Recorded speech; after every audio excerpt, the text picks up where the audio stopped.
Buenos días, mi nombre es Diego Moreira. Hoy me voy a ocupar de una diversidad de concepciones de la adolescencia. Parto de Freud, de Lacan y de otros autores de los cuales importo epistemológicamente ciertos términos. Luego menciono algunos textos que trataré de manera crítica. Ahora inicio este itinerario con la concepción de Freud en 1895, cuya elaboración comienza en el proyecto de una psicología para neurólogos, en la segunda parte.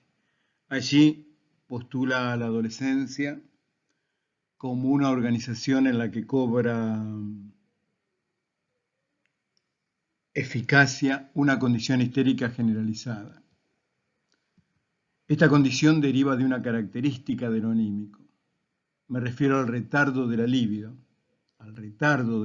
genital, más bien podría decir fálico-genital, con relación a la autoconservación, lo que posibilita la ocurrencia de procesos primarios póstumos.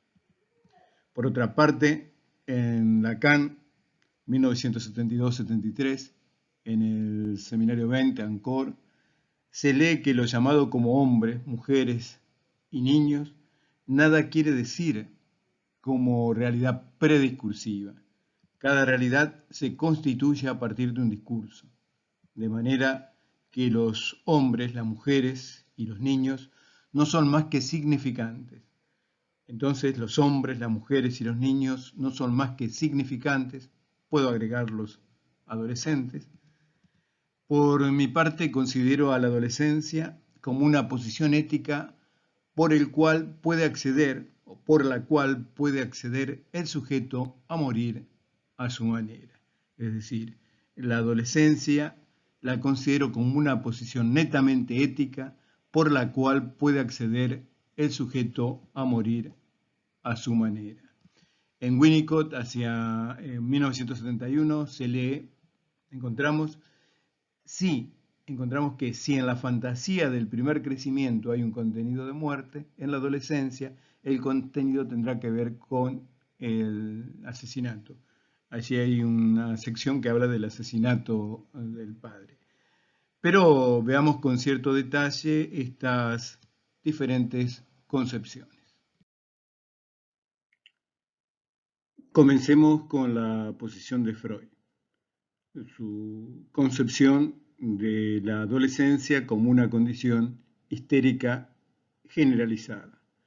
En el proyecto de una psicología para neurólogos, en la segunda parte, Freud, en 1895, cuando tenía alrededor de unos 39 años, y fundamentado en el Tratado sobre el alma de Aristóteles, considera a la adolescencia entonces como una organización en la que cobra eficacia una condición histérica generalizada. Esta condición deriva de una característica de lo anímico. Me refiero al retardo de la libido genital con relación a la autoconservación, lo que posibilita la ocurrencia de procesos primarios póstumos. Dicho de otra manera, habría un cierto retraso en el proceso de descondensación, de desplazamiento y despliegue de la libido, pero no de la autoconservación, lo que no se produce sin consecuencias. Ahora bien, la adolescencia pensada como itinerario del sujeto hacia su propia muerte. El trabajo de la autoconservación va a marcar el itinerario del sujeto hacia su propia muerte, hacia su propia desaparición. En este camino se instala la adolescencia y lo va a hacer como un efecto de las modificaciones cuantitativas, económicas, en la fuente de la pulsión que deriva del propio cuerpo. En este contexto es posible diferenciar la niñez, la pubertad y la adolescencia de acuerdo al acotamiento del gozo, limitación que está íntimamente vinculada al deseo y a las operaciones defensivas, o en otros términos, a los llamados destinos de pulsión, a sus estados y funciones. En un principio, Freud se ocupó de los niños y adolescentes durante unos 10 años, en verdad durante toda su obra.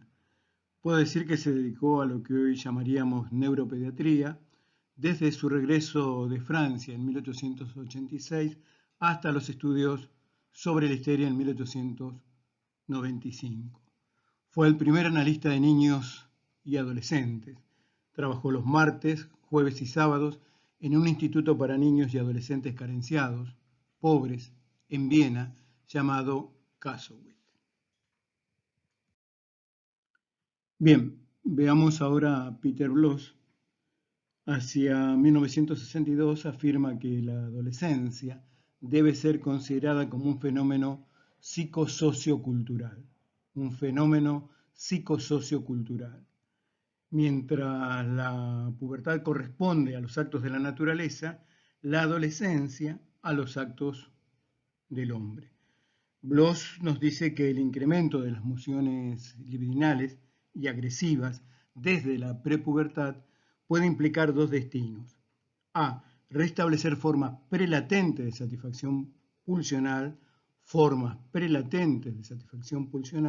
o B. Posibilitar y alentar niveles superiores de diferenciación. En este contexto, este autor hacia 1985 discrimina diferentes fases.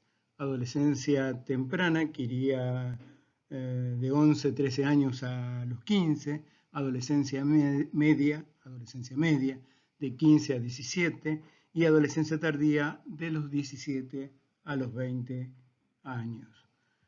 Para Bloss, el adolescente progresa de acuerdo a los rodeos que impone la regresión, y así considera que tanto la preadolescencia como la adolescencia temprana se caracterizan por una apelación al mecanismo de la regresión a niveles predípicos y pregenitales, mientras que en la adolescencia propiamente dicha, la regresión recupera el complejo de Edipo positivo.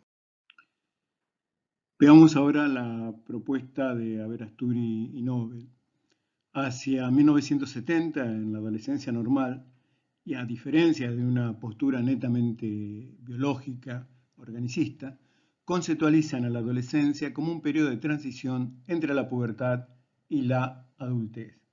Las exteriorizaciones o manifestaciones pueden variar en función de las diferentes culturas, de las diferentes épocas. El adolescente trata de constituir su identidad adulta recurriendo a las primeras experiencias objetales parentales internalizadas. Recurriendo entonces a las primeras experiencias objetales parentales internalizadas, comprobando las características de la realidad externa mediante el uso de elementos biofísicos. Se tiende a una estabilidad del sujeto en el territorio genital, siempre y cuando se efectúe el duelo por la identidad infantil de manera adecuada. Aberasturi y Nobel proponen el síndrome normal de la adolescencia, compuesto por 10 ítems que son los siguientes. Primero, búsqueda de sí mismo y de la identidad. Segundo, tendencia grupal, a formar grupos. Tercero, necesidad de intelectualizar y fantasear, que cobra predominio el reino de la fantasía. Cuarto, crisis religiosas que van desde el ateísmo más intransigente hasta el misticismo más fervoroso. Quinto, desubicación temporal, en la cual el pensamiento adquiere las características del proceso primario. Sexto, evolución sexual manifiesta que va desde el autoerotismo hasta la heterosexualidad genital adulta. Séptimo, actitud social reivindicatoria con tendencias antisociales de diversa intensidad. 8. Contradicciones sucesivas en las manifestaciones de la conducta, dominada por la acción. 9. Separación progresiva de los padres. 10. La intelectualización del conflicto parece ser un medio conveniente para manejar el conflicto, ya que de este modo la actividad mental mantiene una tensa vigilancia de los procesos pulsionales, cuya percepción se expresa por desplazamientos en el plano del pensamiento abstracto. En síntesis, los procesos pulsionales se expresan en términos intelectuales, cognitivos, lo cual constituye una tentativa de dominio de los mismos en un nivel psíquico diferente. Ahora me ocupo de los duelos en Arminda Averasturi. Son los siguientes. Por la pérdida del cuerpo infantil, esto tiene que ver con los cambios en la fuente interna y externa de la pulsión. Por la identidad y el rol de la infancia, es decir, las identificaciones de la niñez. Por los padres de la niñez, los padres todopoderosos sobreinvestidos en el lugar del ideal del yo. Y finalmente la bisexualidad, es decir, el autoerotismo y la omnipotencia del yo, la sobreinvestidura del propio yo. Dolto, la adolescencia como fase de transición hacia la adultez. Por otra parte, François Dolto, hacia 1988, en La causa de los adolescentes, conceptualiza la adolescencia como una fase de transición y de transformación en el camino hacia la adultez. También afirma que la adolescencia es la fase de mayor vulnerabilidad del ciclo vital. En este contexto, apela a una metáfora y compara al adolescente con una langosta, exactamente con una langosta, y nos dice: en un momento determinado pierde su caparazón y se oculta bajo la roca, mientras segrega una nueva. Pero si mientras son vulnerables reciben golpes, quedan heridos para siempre. Su caparazón recubrirá las heridas y las cicatrices, pero no las borrará. También esta autora considera que es necesario que a la familia, el adolescente tiene que serle infiel. Es decir, en algún momento tiene que romper la fidelidad con su familia, puesto que eso es la ley. Hay un acercamiento a Winnicott cuando afirma que no hay que precipitar las responsabilidades de los adolescentes y piensa que la adolescencia alcanza su término cuando la angustia de los progenitores no genera un efecto inhibitorio en sus hijos. Le otorgó Dolto a su pensamiento un carácter sumamente dialéctico. Así afirma que el nacimiento es muerte, pero también la muerte es nacimiento. Cuando accede al estudio de la adolescencia, nos dice que el proceso de muda que opera en el adolescente, de muda, que trabaja en el adolescente y sobre el cual nada puede decir, es tan importante para él como el momento de nacimiento, del nacimiento, y los primeros 15 de vida. Así lo trabaja Dolto en 1933. Con relación a la bibliografía, voy a comentar estos textos que figuran aquí. Ya el resto del material lo he desplegado a lo largo de todo el video. De Freud, el tomo 1, el proyecto de una psicología. De Dolto, La causa de los adolescentes. De Averasturi Nobel, La adolescencia normal.